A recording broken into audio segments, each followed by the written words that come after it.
So I want to welcome everyone to Monday Whispers Chat. Bridging the Gap Wellness is all about creating holistic wellness, and it's about, holy smokes, it's all about creating holistic life and balance. Each week during Monday Whispers Chat, we'll be featuring an amazing and inspiring woman. My name is Rollie Allaire. My spirit name is Gigudo Migwin, which means talking feather woman.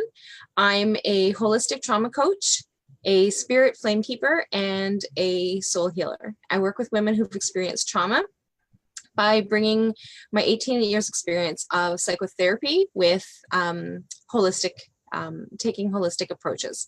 So today I am excited to be able to introduce Ileana. So welcome, Ileana. Thank you.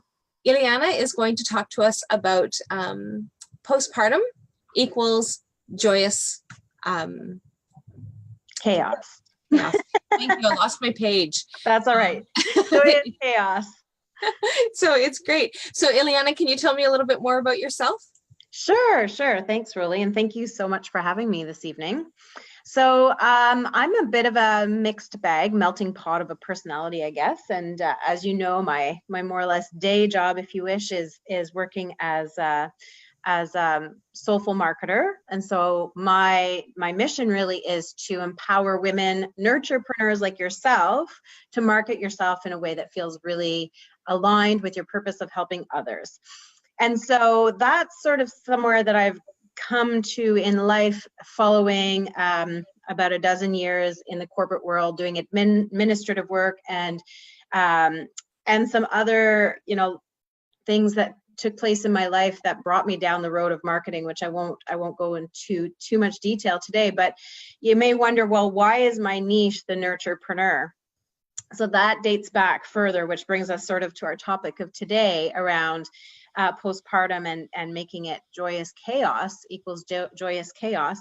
And that is because I am a mother, a nurturer by nature. I literally had no career aspiration except to be a mother when I was younger. That was the biggest kind of goal that I had in life, which I achieved threefold. So I have three beautiful children aged almost 18, almost 10, and 3.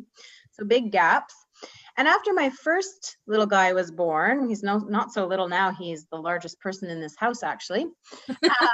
Who will be 18 in January. When he was born, I discovered and realized that I had this huge respect, admiration, and all of a sudden found passion for the perinatal field, for this absolutely transformational time in a woman's life where they become a mother, and a family's life, really, right? Because it's the transformation of individuals from being non-parents to becoming parents in a family unit, which is an amazing time in people's lives. For the perinatal field, for this absolutely so that sort of brought me to realizing that I really wanted to work with women and families in the perinatal field in some capacity. I had taken my prenatal classes through an organization here in the Ottawa area called the Ottawa Childbirth Education Association. And long story short, I ended up doing their apprenticeship program to become a prenatal instructor. I taught for a few years, and then I went on a bit of a hiatus and took a break as I was really busy in my corporate roles in life. And then I have just returned in 2018 to be teaching prenatal classes again through the same organization and absolutely loving it. So that's sort of my background. Maybe that was more than you were hoping for, but there you go. No, whatever it is, so that way there people have good understanding of where it is that you're coming from. So because like you said, so by day you are like you follow women like me in terms of nurturepreneurs and help us with marketing, and then it's just like this huge shift and switch of like postnatal, right? Yeah. So one of the things that I want to be able to ask you to be able to explain a little bit, just in case somebody who's watching doesn't know what that is what is postpartum? So we're talking postpartum. Yeah, so I teach prenatal classes, which is really to prepare women and their partners, or women and whomever. Sometimes they're just there with a support person. Sometimes they're there with a spouse. Sometimes they're there with whomever. I teach these women who are about to birth their babies into this world what they can expect from childbirth, how they can prepare for childbirth, but also how they can prepare for the postpartum period. So when we talk prenatal classes, we're talking pre the time that this baby comes into your universe. And when we talk postpartum, we're talking about this period of time in your lives as women, as families, right after your baby has been born. And, you know, we can talk about the postpartum period. Oftentimes we refer to the fourth trimester, which is, you know, we have the 3 trimesters of our actual pregnancy. And then we can call that fourth trimester, or that 3-month period right after giving birth, this real transformation, this real sort of adjustment period for both the baby, who is brand new to this world and has so much to learn, and the family as they're welcoming this new little human being into their world. So, so what kind of things can moms expect? So, because being pregnant, you have the entire, so you've got, and the only word that's coming to me is in French is grossesse, is the pregnancy, like is the growing. And so don't ask me why it just came into French, but that's just where my brain went. So like you've got this period beforehand where you've got babies growing, you've got all this anticipation of all the excitement of baby coming. And so tell me a little bit more about what happens for moms.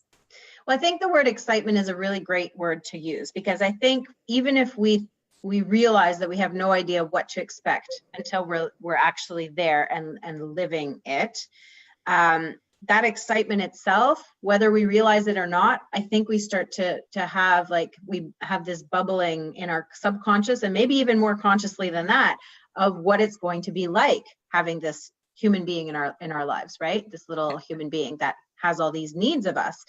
And so the first thing I can say about what can a woman expect, or can a family expect, of having this new little baby in their world, is not to expect anything in particular, right? I mean, it's just because you might even think going into your second child, well, I know what I'm doing now. I've had a baby. I know what to expect. And there's certain things you can certainly know what to expect. Yeah. But every child is so uniquely different. And so every time you go into this postpartum period, it can be a new collection of experiences, a new collection of realities, right? And I can say it firsthand from my own personal experience that, well, my second child was pretty zen and easy in the postpartum period, so that wasn't as much of an adjustment, but my third child threw me for a loop. So this little guy, super sensitive, came out crying and didn't stop for 2 years, and made me feel like a first-time mother all over again. So that just goes to show that it has nothing to do with how many children we have had. It's really that we don't know what we can expect. And that's why what I like to impart in my classes is about really about expectation management, so that we can, we're going to be faced with this chaos. This is just par for the course, right?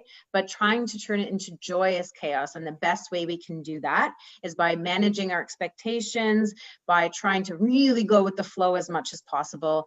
And that can turn it from crazy chaos into more joyous chaos.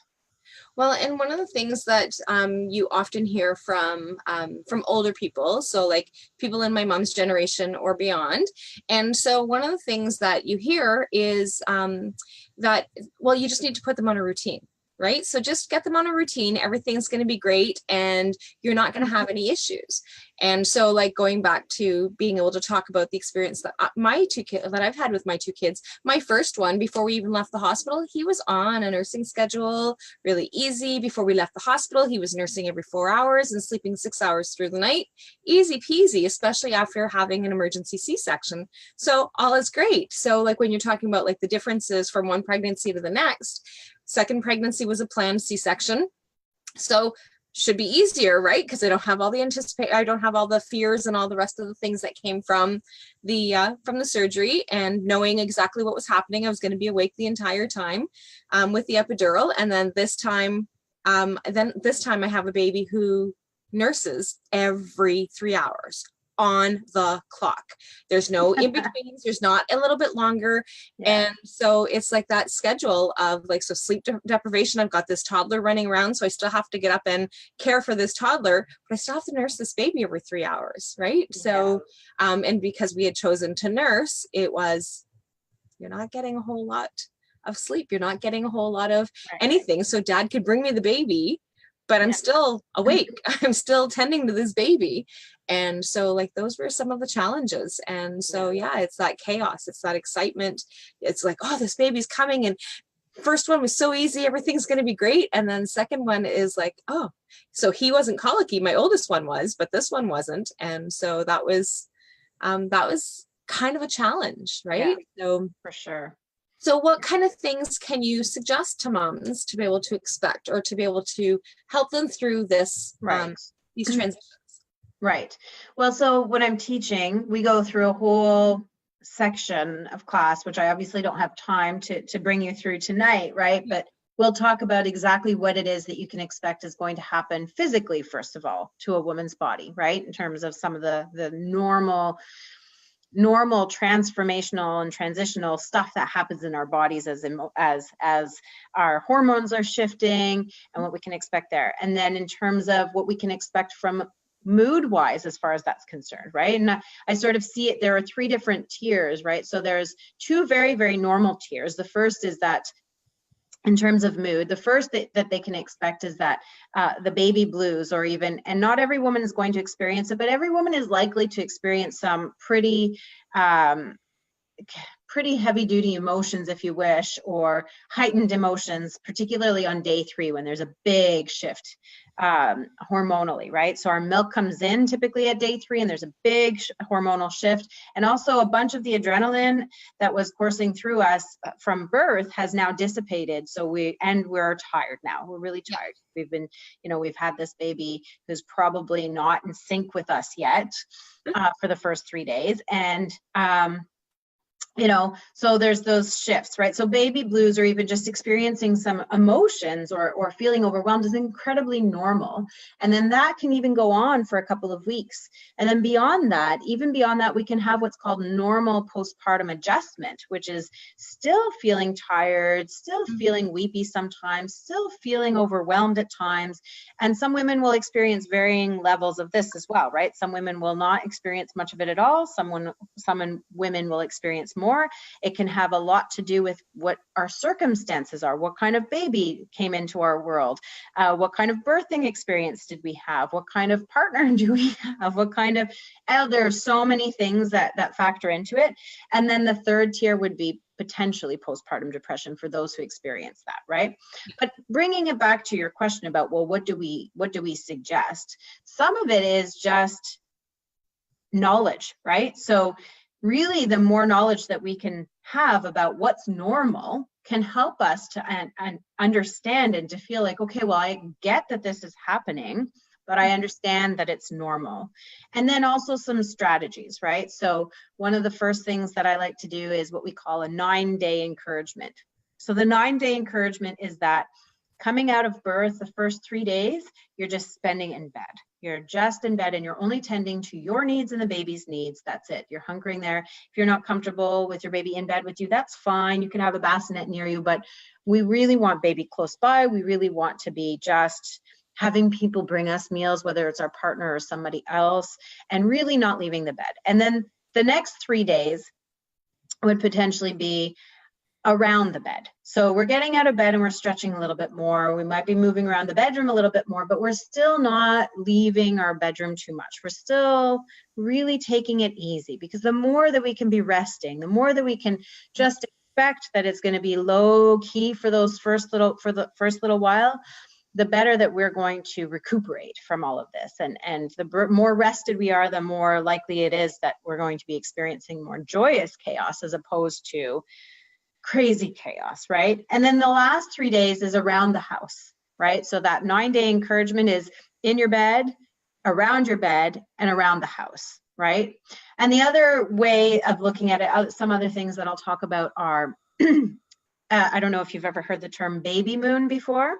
So it's sort of like the opposite of a honeymoon, where you plan as a couple, if you are in a couplehood, and if not, maybe even you could even plan a baby moon if you had a support person that's coming to stay with you for a little while. But the whole idea is that first little while, at least the first week, and then probably the first, few weeks, really, there's a lot of syncing up that needs to happen.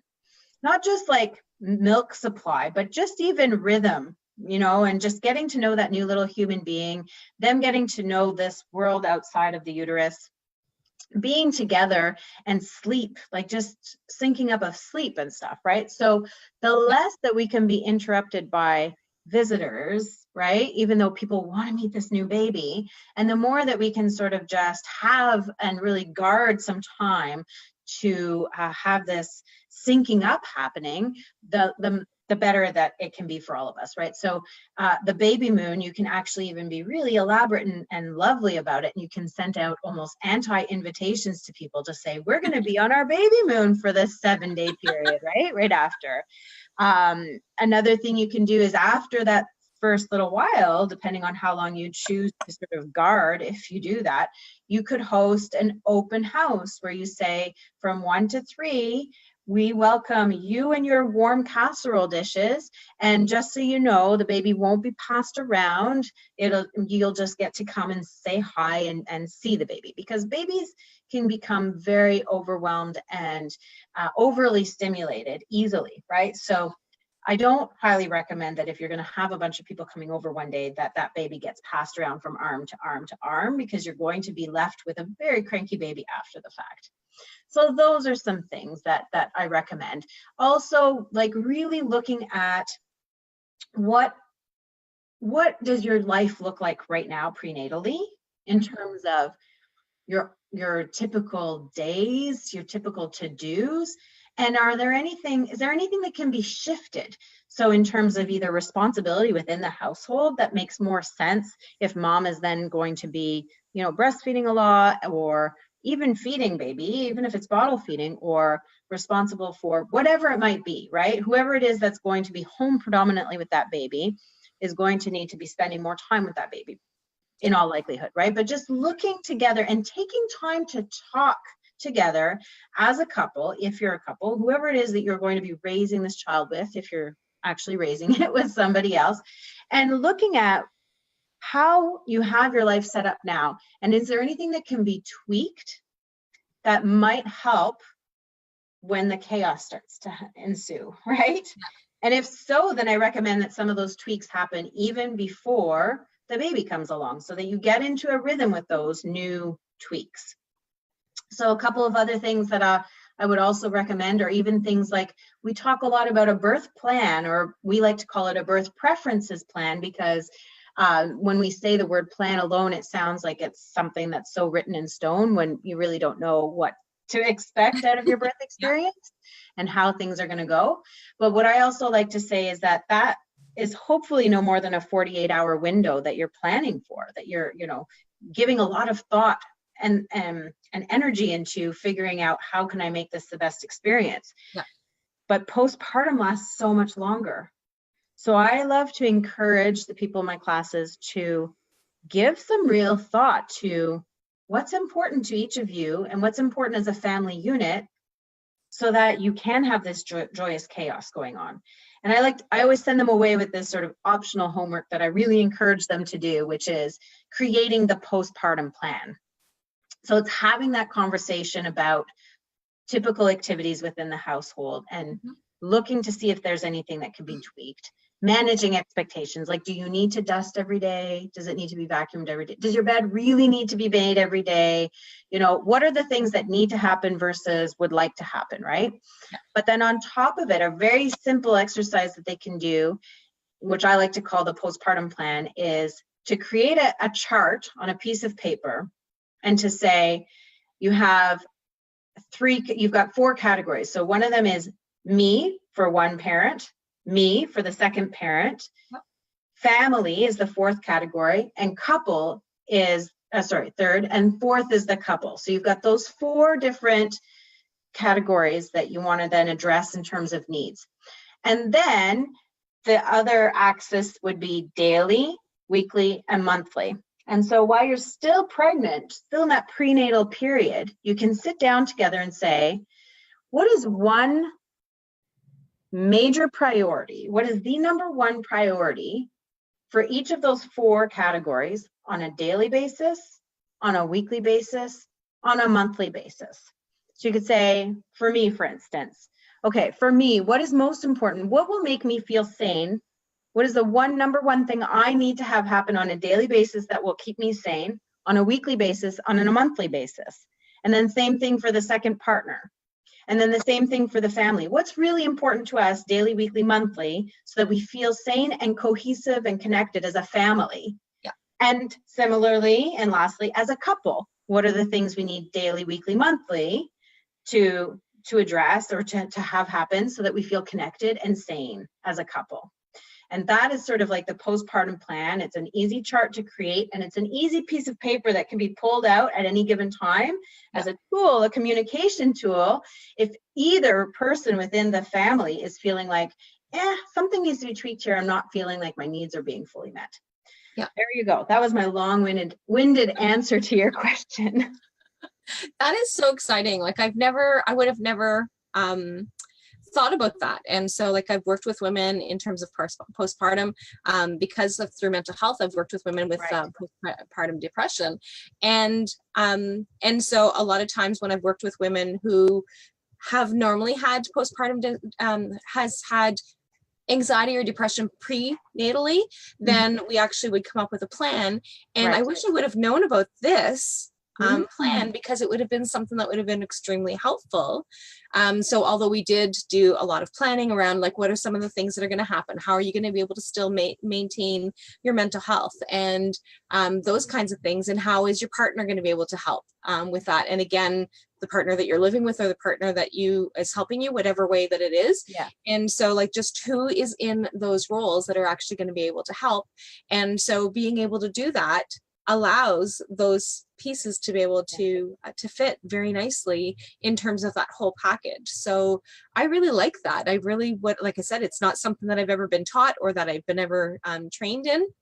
And I've worked with postpartum on a regular basis in the past. And so like, that's just really neat how you're able to do that. And with this being Mental Health Awareness Week in Canada, that is one of the things that it was really important. So Linda just commented on this part and she said, I had the same thought, Rollie, wish I had have known this plan. So hindsight's always 20/20, right? So, but we have new generations that are coming. We have, right? So being able to understand that whole plan and being able to understand some of the dynamics of like, you know what, and that's one of the things that I would let clients know is that, or even family members know, like when my niece had her baby, it was like, you know what, let people know when you need some time, when you need to be able to do whatever it is that you need to do. And, but being able to have this plan ahead of time, knowing that you're not really going to know how baby's going to be. Like I said, my first one, all easy peasy. My second one, not so easy peasy. And having extra people around or having guests around was not necessarily helpful unless it was somebody that was coming to help me do stuff, right? Somebody, because I couldn't do vacuuming. I couldn't do any lifting for 6 weeks after C-section. So that was something that was already planned. I had somebody coming into the house specifically to be able to help with that. And so being able to have those plans and those ideas is amazing. So yeah, no, I'm glad you like that idea. And I would be really interested, you know, I don't always get to follow up on very specific concepts that we've covered in classes because there are just too many that we cover, right? But it'd be really interesting to see how many couples or people are actually doing that optional homework, right? Because I think the genius in it, and it's not my genius, I can't take credit for it, it's just something that I teach because it's, you know, something that I learned from another teacher at some point in time along the way. You know, we all learn our little things that we can pull into our classes. And I just love that it's the kind of thing where if you have that conversation the first time and know that you've gone through that together, right away you're setting up the stage for better success in the first place, right? But knowing that you know, if you put that piece of paper, that document, that chart somewhere safe, whether it be your filing cabinet, whether it be on the fridge, wherever, whether it's obvious, not obvious, you know where it is, then it can be like, even if you feel like, you know, something's just not feeling great, and I don't have my finger on what it is exactly, but it's a great conversation starter to be like, let's revisit what we previously talked about and see, first of all, are we doing the things, like, are we actually achieving what we said was going to be important in all of these areas? Yeah. And if not, are they still important, right? Are they still the primary things that are important, or does something need to be tweaked here? Yeah. And again, without having those discussions, you're not going to know, right? So, and especially if it's your first, right? So on your first, you have absolutely no idea. And then the other thing is that, like, and you've actually touched on that as well, is that birth plans are different. So like, you have a birth plan, right? This is what I want to be able to do. I want to take no drugs, or I want to do this, or I want to do that. And things happen during delivery that are not expected. And unfortunately, there's nobody who has any crystal balls that will actually tell us exactly some of the things that may or may not happen. And so being able to have an idea of like, okay, this is what it is that I would like it to look like. And so oftentimes you have mother-in-laws or mothers, that, depending on where you are, but mother-in-laws or mothers will actually come in and be there and want to help. But the other part of it is that this is their family, and it's important for us to be able to take a step back and remember that this is their plan. And so by being able to have that plan allows people to be able to have that discussion, that they can say, you know what, no, this is what we had discussed. This is what it is that we wanted to be able to happen. And this is so that everybody's on the same page. And for sure. So that's extremely helpful. So what other kinds of things are there that they can do in terms of being able to minimize that chaos? So other children, like that kind of thing, like, are there any things there that you can think of? One of the other things that I talk a lot about in class is just building your village, right? I think that we have a tendency to be in a much more isolated kind of society these days than way back when, let's say, right? When we were sort of more friendly with our neighbors, or even, you know, lived really close to family. And so depending on what people's circumstances are, whether they do live close to family, or they do have, you know, lots of really great friends that are all on mat leave at the same time, or whatever it is, I talk about how important it is to somehow find your village and build your village, or be aware of your village. And so a lot of the times throughout the classes, I'm talking about, so here's a conversation you could have with your partner, right? And that's one of them is, okay, so who exists already in your circle that you would consider part of your village? Yeah. And how do you foresee that they would be the most helpful to you, right? Knowing yourself best, would you like them to be really hands-on, or would you prefer them to just bring you meals, or would you, like really as taking that time to have conversations together about that as well. Just like you said before, the more they can talk about what they think will actually help them with that chaos, the more that they being the couple, if there is a couplehood there, they can be on the same page, and then they can sort of strategize together about, okay, well, that's, I think, what's going to help us to be in more joyous chaos. Now, what are the strategies we can put into place to more closely achieve, or more likely achieve that, right? Who's in our circle? Who's a part of our village? Who do we want involved in? What way do we want them involved? How much time do we feel we need to take as a couple immediately postpartum to sync up a little bit as a family with nobody else around? Or do we want people? And if so, in what capacity? And just really getting people to think about all of those things. Yeah. So really, really important is that that pre-planning and that discussion is one of the things that I'm hearing from you, right? Yeah. So because the more prepared that we can be of different scenarios, the more helpful that it'll be. And